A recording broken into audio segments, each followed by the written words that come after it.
आप सभी का एआई एग्जाम चौपाल में स्वागत है।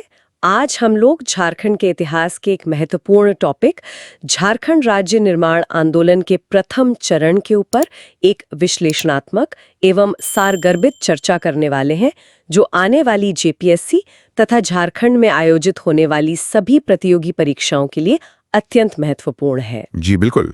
और जो आज का हमारा विषय है ना, वो केवल इतिहास के पन्ने नहीं है, ये एक पूरी यात्रा है। हाँ, और अगर मैं ये कहूँ कि आज के झारखंड राज्य की नींव, मतलब 3.5 करोड़ से अधिक आबादी वाले इस विशाल सूबे की नींव किसी बड़े राजनेता या किसी ऐतिहासिक युद्ध ने नहीं रखी थी। सही बात है। बल्कि इसकी शुरुआत एक कॉलेज के छोटे से स्टूडेंट क्लब से हुई थी, तो शायद इस पर यकीन करना थोड़ा मुश्किल लगे। लेकिन 1912 में ठीक ऐसा ही हुआ था। इतिहास की यही खासियत है, वो अपनी सबसे बड़ी क्रांतियों के बीच अक्सर सबसे अप्रत्याशित और छोटी जगहों पर बोता है। बिल्कुल। और हमारे पास जो ऐतिहासिक दस्तावेज और नोट्स हैं, उनका अध्ययन करने के बाद एक बात बहुत साफ हो जाती है। ये आंदोलन सिर्फ एक नई सीमा खींचने की जिद नहीं थी, है ना? एकदम सही। देखिए, 1912 से 1950 का जो ये कालखंड है, ये झारखंड राज्य निर्माण आंदोलन का प्रारंभिक और वैचारिक आधार तैयार करने वाला चरण था। ये चरण आगे के आंदोलन की नींव रखता है। तो आज हमारा उद्देश्य यही है कि हम उन प्रमुख संगठनों, नेताओं और घटनाओं को समझें जिन्होंने ये मजबूत नींव रखी। तो चलिए इस पूरी प्रक्रिया को थोड़ा विस्तार से समझते हैं। शुरुआत कहाँ से होती है? अब हम आगे बढ़ते हैं और इसकी पृष्ठभूमि को देखते हैं।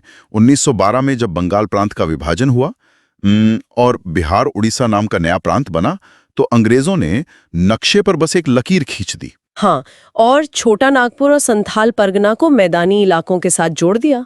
और ये सिर्फ भौगोलिक बदलाव नहीं था, इसके पीछे बहुत गहरा आर्थिक प्रभाव था।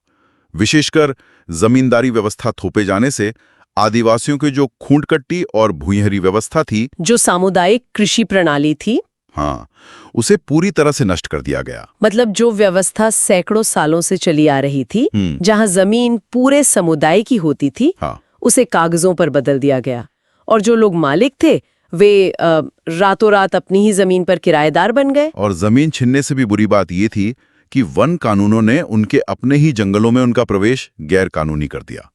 और एक चौंकाने वाला आंकड़ा हमारे स्रोत बताते हैं, उस समय 85% नौकरियां दिक्कू यानी बाहरी लोगों के कब्जे में थी। अरे वाह, 85%!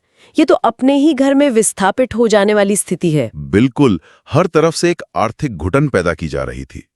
और इसी घुटन ने एक चिंगारी को जन्म दिया।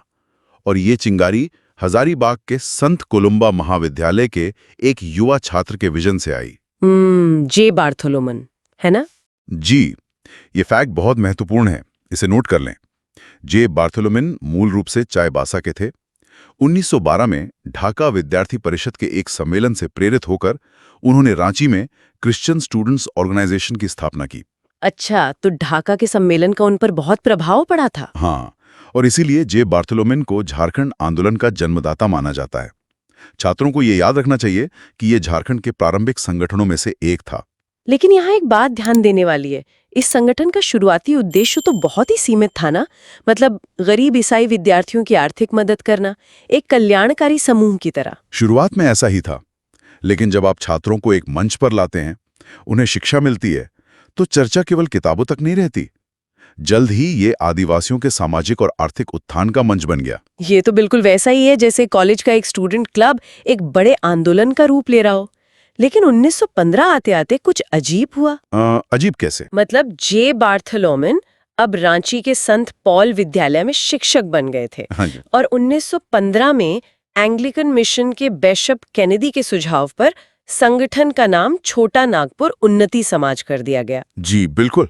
लेकिन आश्चर्य की बात यह है कि जिस व्यक्ति ने संगठन बनाया, यानी बार्थोलोमेन, उन्हें इसे बाहर कर दिया गया। मतलब ये तो किसी बोर्डरूम तख्ता पलट जैसा लगता है। ऐसा क्यों हुआ? देखिए, ये महज कोई आपसी झगड़ा नहीं था। ये आंदोलन का एक कठोर लेकिन स्वाभाविक चरण था। संगठन अब कल्याणकारी कार्यों से आगे बढ़कर राजनीतिक अधिकारों की बात कर रहा था। अच्छा, तो बार्थोलोमेन का नजरिया शायद अब ज्यादा शांत या संयमित हो गया था क्योंकि वो एक शिक्षक थे। बिल्कुल सही पकड़ा आपने। संगठन में अब जुएल लकड़ा, पॉल दयाल और थेबले उरांव जैसे युवा और प्रखर नेता आ चुके थे। उन्हें आक्रामक राजनीतिक चेतना की जरूरत महसूस हुई। और ये संगठन झारखंड आंदोलन की आधारशिला माना जाता है ना? हाँ, इससे प्रश्न पूछा जा सकता है। 1915 में छोटा नागपुर उन्नति समाज की स्थापना हुई और इन्होंने एक बहुत बड़ा कदम उठाया। इन्होंने आदिवासी नामक पत्रिका निकाली। और ये पत्रिका मुंडारी, कुड़ुक, हिंदी और अंग्रेजी चारों भाषाओं में छपती थी। मतलब वे बाहरी दुनिया और प्रशासन को भी अपनी बात समझाना चाहते थे। जी, और इस पत्रिका में उनका एक नारा छपा था, अगर अस्तित्व बचाना है तो संगठित होना होगा। ये कोई आम नारा नहीं था, ये अस्तित्व के संकट का उद्घोष था। और शायद इसी राजनीतिक जागरूकता ने उन्हें 1928 में साइमन कमीशन के दरवाजे तक पहुंचाया। आइए समझते हैं कि साइमन कमीशन के साथ क्या हुआ। 1928 में बिशप वॉन ह्यूग और जुएल लकड़ा के नेतृत्व में इस संगठन ने साइमन कमीशन को एक मांग पत्र सौंपा, जिसमें पहली बार आदिवासियों के लिए अलग राज्य की मांग की गई थी। हाँ, ये फैक्ट बहुत महत्वपूर्ण है। लेकिन कमीशन ने इसे पूरी तरह अनसुना कर दिया।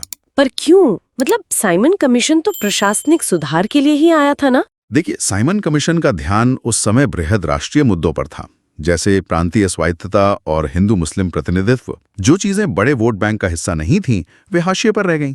ये तो बहुत बड़ा झटका रहा होगा और शायद इसीलिए 1930 के दशक में आंदोलन बिखरता हुआ नजर आता है। मतलब 1930 में ठेबले उरांव और पॉल दयाल ने अलग होकर किसान सभा बना ली। जी, और 1933 में कैथोलिकों ने छोटा नागपुर कैथोलिक सभा बना ली। तो मैं सोच रही थी, जब इतने सारे अलग अलग संगठन बन रहे थे तो क्या इससे आंदोलन बंटकर कमजोर नहीं हो रहा था? कागज पर देखने से ये बिखराव लगता है, लेकिन असल में ये रणनीतिक विकेंद्रीकरण था। किसान सभा का मुख्य उद्देश्य शोषक जमींदारों के खिलाफ किसानों को एकजुट करना था। अच्छा, मतलब जो लोग उन्नति समाज की बातों से नहीं जुड़ पा रहे थे, वे किसान सभा से जुड़ गए। बिल्कुल, ये आर्थिक आधार पर आंदोलन का विस्तार था। वहीं कैथोलिक सभा ने अपने धार्मिक सामाजिक नेटवर्क का इस्तेमाल किया। तो वो अलग अलग दिशाओं में नहीं जा रहे थे, बल्कि एक ही मंजिल की तरफ अलग रास्तों से बढ़ रहे थे। एकदम सही। और ये बात 1938-1939 में साबित हो गई। इग्नेस बेक के प्रयासों से 5 संगठनों का विलय हुआ: उन्नति समाज, किसान सभा, कैथोलिक सभा, मुंडा और खड़िया सभा। अरे वाह, ये तो इतिहास का एक एवेंजर्स असेंबल जैसा क्षण था। जी, और इन सबको मिलाकर 1938 में आदिवासी महासभा का गठन हुआ। इसके पहले अध्यक्ष थियोडोर सूरिन बने। ये झारखंड आंदोलन का टर्निंग पॉइंट था। और फिर 1939 में वो हुआ जिसका इंतजार दशकों से था, जयपाल सिंह मुंडा की एंट्री। ये नाम परीक्षा में अत्यंत महत्वपूर्ण है। जयपाल सिंह मुंडा ऑक्सफोर्ड से पढ़े थे। 1928 ओलंपिक में स्वर्ण पदक विजेता हॉकी टीम के कप्तान थे। उन्हें 1939 में आदिवासी महासभा का अध्यक्ष बनाया गया और लोगों ने उन्हें मारंग गोम के यानी बड़े गुरुजी की उपाधि दी। उनके आते ही आंदोलन की रणनीति पूरी तरह से संवैधानिक हो गई है ना? बिल्कुल, इसे नोट कर लें। 20 जनवरी 1939 को उन्होंने भारत सरकार अधिनियम 1935 की धारा 46 के तहत एक अलग गवर्नर के प्रांत की औपचारिक मांग रखी। मतलब उन्होंने इसे महज एक जनजातीय मांग से उठाकर एक संवैधानिक अधिकार बना दिया। हाँ, जयपाल सिंह के आने से यह आंदोलन क्षेत्रीय स्तर से उठकर राष्ट्रीय राजनीति के रडार पर आ गया। उन्होंने चुनाव भी लड़े और भारी सफलता भी पाई। लेकिन जमीनी स्तर पर टकराव बढ़ता जा रहा था। 1939 में आमको सिमको की घटना घटी। जी, निर्मल मुंडा के नेतृत्व में लगान बढ़ाने के खिलाफ आंदोलन हुआ था, जिस पर पुलिस ने गोली चलाई। ये आमको सिमको हत्याकांड था। और ये सब द्वितीय विश्व युद्ध के दौरान हो रहा था। हमारे स्रोतों में एक बहुत दिलचस्प वाकया है, सुभाष चंद्र बोस का जमशेदपुर दौरा। बिल्कुल, जब सुभाष चंद्र बोस ने जयपाल सिंह मुंडा से ब्रिटिश सरकार के खिलाफ कांग्रेस का साथ देने की अपील की, तो उन्होंने प्रस्ताव ठुकरा दिया। और यहाँ हमें दोनों पक्षों को निष्पक्ष होकर समझना होगा।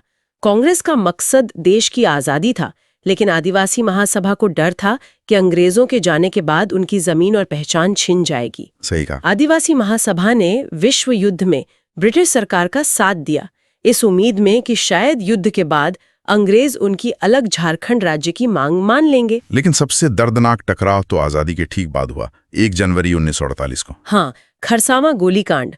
आजादी के बाद सरायकिला और खरसावा को उड़ीसा में मिलाने का फैसला हुआ, जिसका भारी विरोध हुआ। 1 जनवरी 1948 को आदिवासी महासभा ने खरसावां के हाक मैदान में एक विशाल जनसभा की और उनका नारा था, झारखंड अबुआ, ओडिशा जारी कबुआ। मतलब झारखंड अपना है, उड़ीसा शासन नहीं चाहिए। लेकिन ओडिशा पुलिस ने उस शांतिपूर्ण भीड़ पर अंधाधुंध गोलियां चलाईं। इतना भयावह है कि इसे आजाद भारत का जलियांवाला बाग कहा जाता है। ये घटना झारखंड आंदोलन का महत्वपूर्ण मोड़ थी। इसने आंदोलन को एक ऐसा भावनात्मक रूप दिया जिसने अलग राज्य की आग को हमेशा के लिए प्रज्वलित कर दिया। और इसी लंबे संघर्ष ने 1950 में एक नया रूप लिया। 1950 में आदिवासी महासभा का नाम बदलकर झारखंड पार्टी कर दिया गया। बिल्कुल, और इसी के साथ प्रथम चरण का समापन हुआ। तो अगर हम समग्र पुनरावलोकन करें तो ढाका में बोया गया एक छोटा सा बीज उन्नति समाज और आदिवासी महासभा से होते हुए एक जन आंदोलन बन गया। जी, और छात्रों के लिए मैं बता दूं, इन बिंदुओं से सीधे प्रश्न पूछे जाते हैं, जैसे संगठनों की स्थापना के वर्ष 1912, 1915, 1930, 1933, 1948 की खरसावा घटना और प्रमुख नेताओं के नाम। बिल्कुल, ये इतिहास केवल तारीखें नहीं है, ये पहचान, जल, जंगल और जमीन की लंबी लड़ाई है। और अंत में मैं श्रोताओं के लिए एक विचार छोड़ना चाहता हूँ। जरा सोचिए, जब आजाद भारत में राज्यों का पुनर्गठन भाषा के आधार पर हो रहा था, तब झारखंड की मांग जनजातीय पहचान और संस्कृति के आधार पर की गई। अगर 1928 में ही साइमन कमीशन ने इनकी बात मान ली होती और एक अलग प्रांत बना दिया होता, तो क्या आज भारत का भौगोलिक, आर्थिक और राजनीतिक परिदृश्य पूरी तरह से अलग नहीं होता? बहुत ही गहरा सवाल है, सोचने पर मजबूर करता है। आज हमने झारखंड राज्य निर्माण आंदोलन के प्रथम चरण के सभी महत्वपूर्ण पहलुओं को विस्तार से समझा, जो झारखंड की परीक्षाओं के लिए अत्यंत महत्वपूर्ण है। अगर आपको हमारा ये प्रयास उपयोगी लगा हो तो AI एग्जाम चौपाल इनको लाइक, शेयर और सब्सक्राइब जरूर करें। आप सभी का बहुत बहुत धन्यवाद।